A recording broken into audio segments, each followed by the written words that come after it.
awal tahun 2026. Pertimbangan saya kumpulkan adalah pertama untuk kita evaluasi kerja kita tahun lalu. Selanjutnya kita memahami kondisi bangsa kita di tengah dinamika dan gejolak dunia. Dan selanjutnya kita melihat ke depan tahun ini langkah-langkah apa yang harus kita laksanakan, sasaran-sasaran apa yang harus kita capai. Saudara-saudara sekalian, kita memahami bahwa kondisi bangsa kita penuh dengan tantangan dan cobaan. Yang terakhir tentunya kita memahami benar bencana-bencana yang terjadi di 3 provinsi di Aceh, tapi juga di beberapa tempat-tempat lain. Di Jawa Barat, juga di Jawa Timur, di Jawa Tengah, di beberapa tempat lain. Jadi saudara-saudara, kita hadapi itu, dan dengan kita hadapi itu, kita memahami benar bahwa ternyata negara kita sesungguhnya memiliki kekuatan. Negara kita telah mampu dan terus-menerus membuktikan kepada rakyat kita dan sesungguhnya kepada diri kita sendiri, kepada elit kita, bahwa negara kesatuan Republik Indonesia punya kekuatan. Kita memahami itu dan kita terus telah membuktikan itu di tahun 2025 dan akan kita buktikan di tahun 2026 ini. Saudara-saudara sekalian, dengan ini semua saya ingin menggunakan kesempatan pertama di awal taklimat saya untuk menyampaikan terima kasih saya yang sedalam-dalamnya dari hati saya. Terima kasih saya sebagai presiden, sebagai pemimpin, sebagai penerima mandat dari rakyat Indonesia,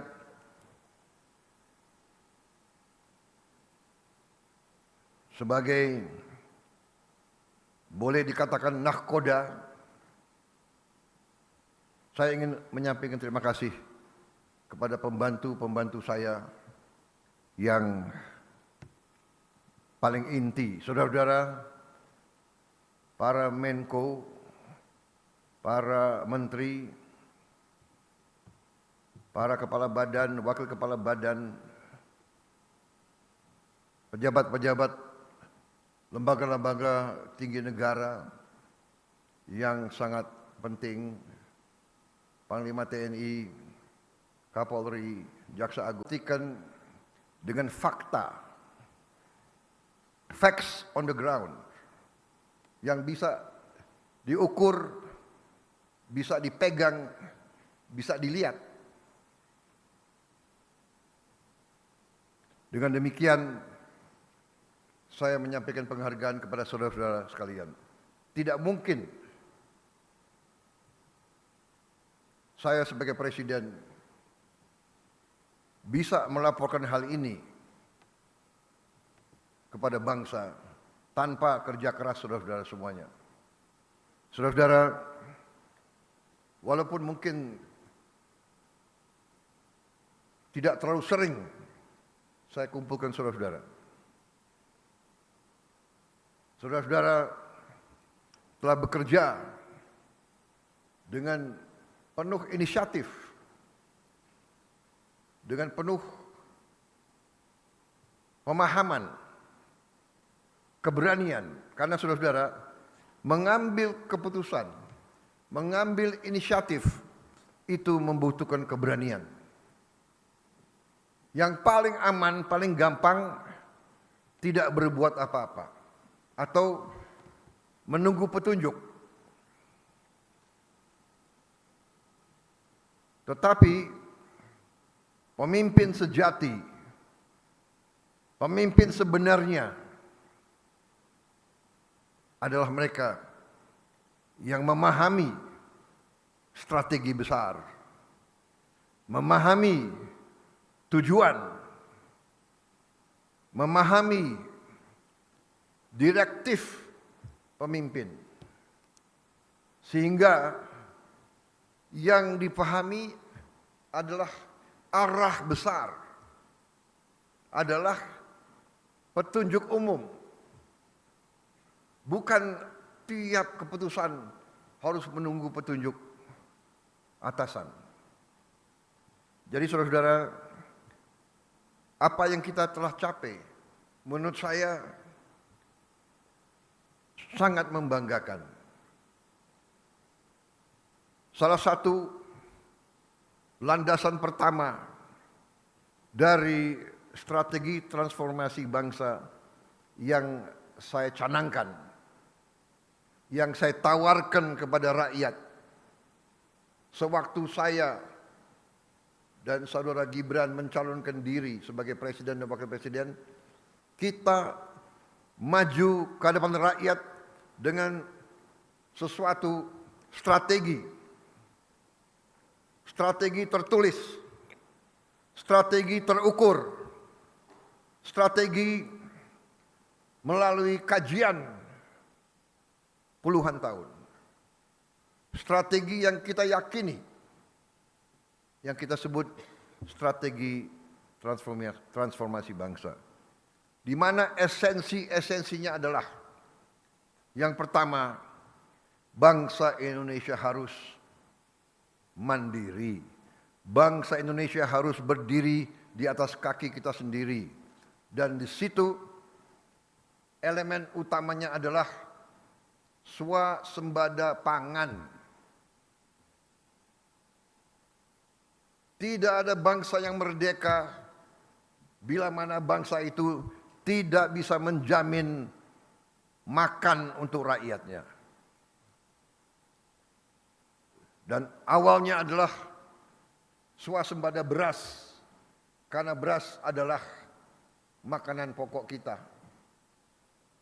Tapi yang dikatakan swasembada pangan adalah tidak hanya beras, jagung, singkong, dan yang lain-lain. Swasembada pangan artinya adalah karbohidrat dan protein. Kita harus swasembada protein. Dan juga selain swasembada pangan,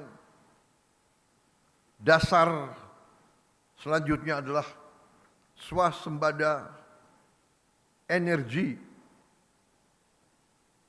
Kalau kita tergantung dengan bangsa lain untuk energi kita, tidak mungkin kita makmur. Tidak mungkin kita lepas dari kemiskinan. Saudara-saudara, strategi ini ternyata dibenarkan oleh dinamika dunia. Kita bisa bayangkan, kalau kita tidak swasembada beras di tengah konflik di mana-mana, di tengah perang di mana-mana, sumber impor beras kita tadinya adalah Thailand dan Kamboja dan Vietnam. Sekarang Thailand sama Kamboja perang terus. Setelah perang, negosiasi, gencatan senjata, damai, meletus lagi, meletus lagi. Dalam keadaan seperti itu, bayangkan, amankah kita tergantung import dari negara yang konflik?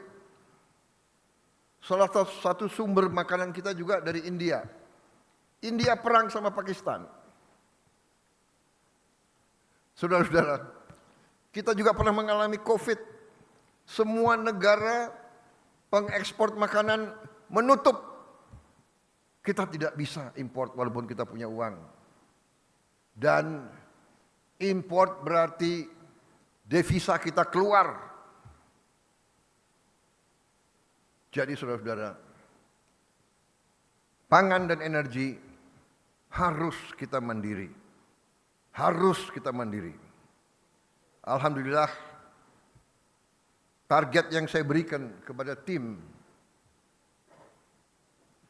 pangan kita,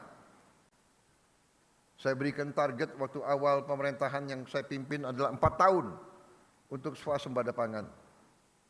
Alhamdulillah, Desember 31 tahun 2025, waktu 24.00 bisa kita dengan resmi mengatakan di tahun 2025 Republik Indonesia swasembada beras.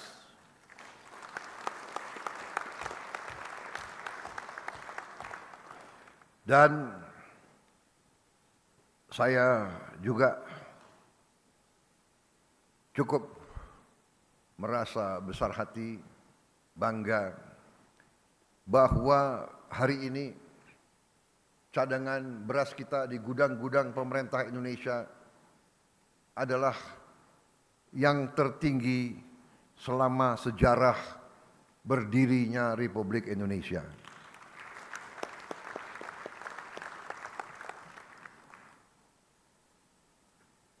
Pernah di pemerintahan Presiden Soeharto, kita di puncaknya pernah punya cadangan beras di gudang pemerintah 2 juta ton. Hari ini cadangan beras kita di gudang pemerintah lebih dari 3 juta ton.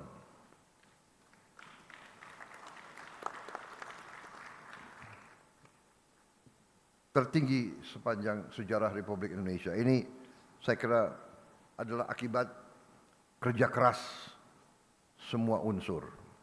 Saudara-saudara sekalian, kita juga mencanangkan di awal pemerintahan program makan bergizi gratis. Pertimbangannya sangat sederhana, bahwa dari semua kajian rata-rata 1 dari 5 anak Indonesia kekurangan gizi, 20%, di beberapa daerah sampai 30% lebih. Itu yang jelas dikatakan malnutrisi, stunting. Badannya sangat lemah, pertumbuhannya tidak normal. Kemudian ternyata puluhan juta anak-anak Indonesia berangkat sekolah tanpa makan pagi. Banyak juga makan mereka hanya nasi dengan daun-daun. Untuk itu kita telah melihat contoh-contoh banyak negara dan kita canangkan makan bergizi ini. Kita mulai dengan 6 pada tanggal 6 Januari 2025. Hari ini adalah 6 Januari 2026 dan kita sudah mencapai hari ini, dilaporkan kepada saya 55 juta penerima manfaat. 55 juta. 55 juta anak-anak Indonesia menerima makan tiap hari. Dan termasuk ibu-ibu hamil. Ini sesuatu yang membanggakan juga karena negara-negara yang kita ketahui, contoh Brazil, Presiden Brazil menyampaikan kepada saya, mereka butuh 11 tahun untuk mencapai 40 juta penerima manfaat. Kita 1 tahun mencapai 55 juta penerima manfaat. Apakah ada kekurangan? Ada. Dalam usaha manusia sebesar ini, pasti ada kekurangan. Apakah ada penyimpangan? Pasti. Dalam usaha manusia sebesar ini, pasti ada kekurangan dan penyimpangan. Tapi kita bersyukur bahwa kalau kita pelajari dengan objektif statistik, boleh dikatakan bahwa kita 99,99% berhasil. Jadi saudara-saudara, tentunya kita harapkan zero defect. Itu yang harus kita capai. Tidak kita puas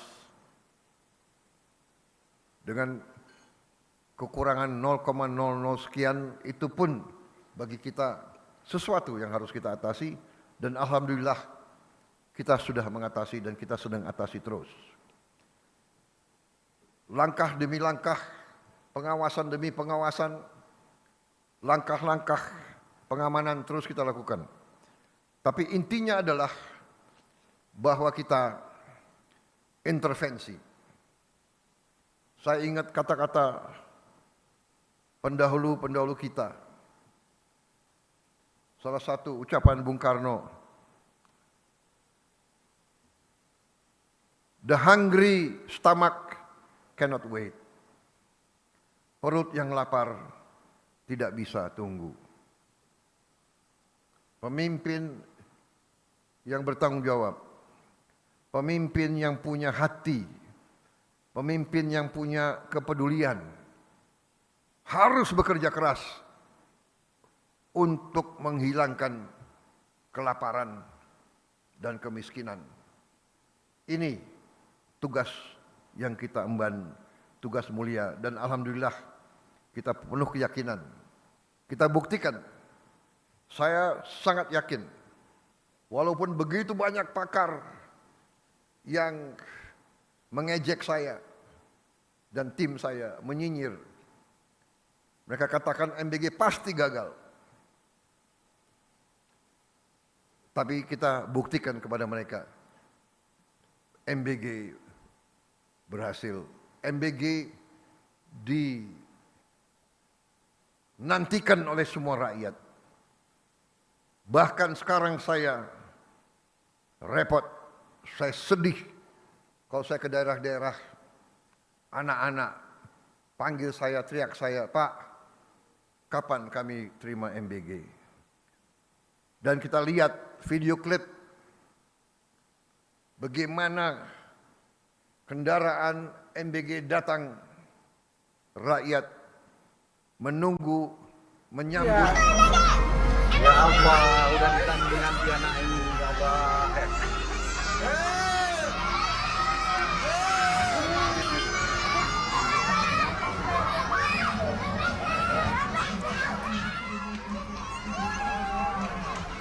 Ya Allah, sedih nanti aku.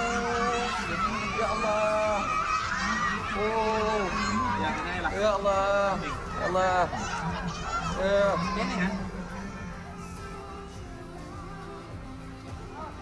Manusia macam mana? Mantap, berapa Enak? Enak? Enak Dilan? Dilan? Terima kasih nasinya enak banget. Mungkin Pak Dilan. Ya, terima kasih. Enak?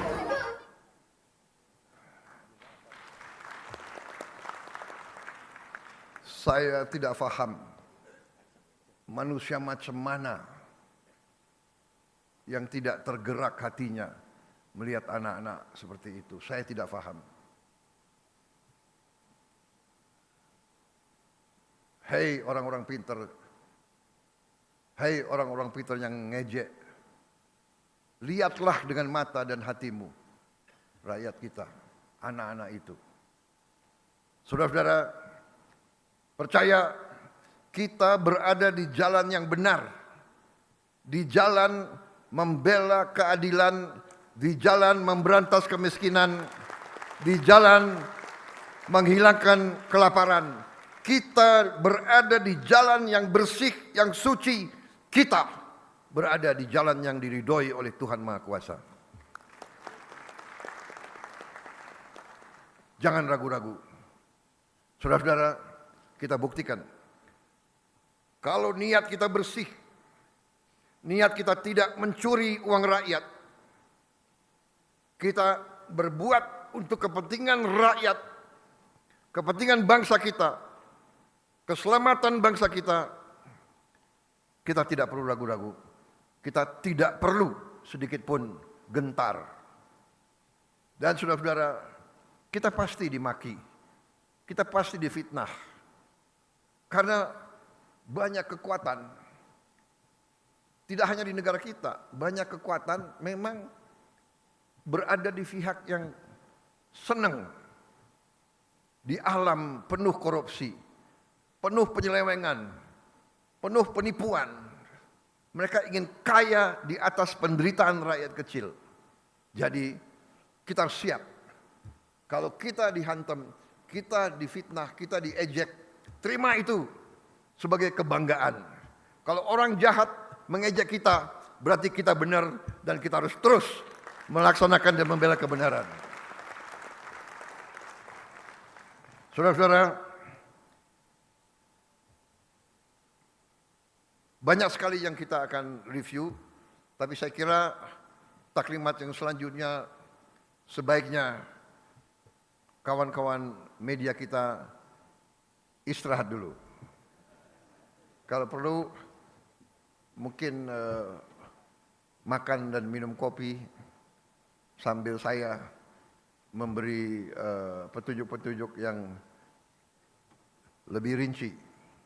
Jadi ada hal-hal yang boleh terbuka, tapi ada hal-hal yang sebaiknya kita simpan dulu, saudara-saudara. Bagaimana? Setuju? Kok nggak semangat setuju? Setuju? Biasa itu di DPR. Tapi di sini koalisi kita kuat kan? Ketua partai semua ada di semua ya? Ada. Ketua PKB ada? Oh. Kayak Pak PKB yang harus diawasi terus ini.